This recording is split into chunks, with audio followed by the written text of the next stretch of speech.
Hi there, Cody Tutor of Future Electronics. We're here to talk about robotic systems and what can bring us from prototype to market in a more efficient manner.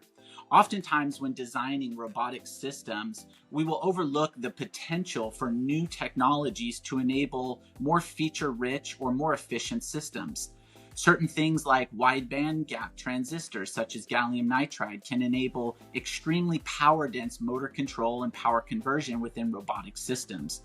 Whether that's a battery-powered system that requires more efficiency or a hard-powered system that needs extremely power-dense solutions.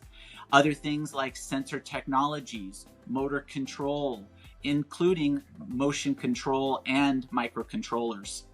It's often overlooked that a concert of all these systems can go together to create a better system when looking at it from a high-level perspective. Whenever looking at robotics and power conversion, oftentimes we want to go in a discrete fashion and not so much in a modular fashion.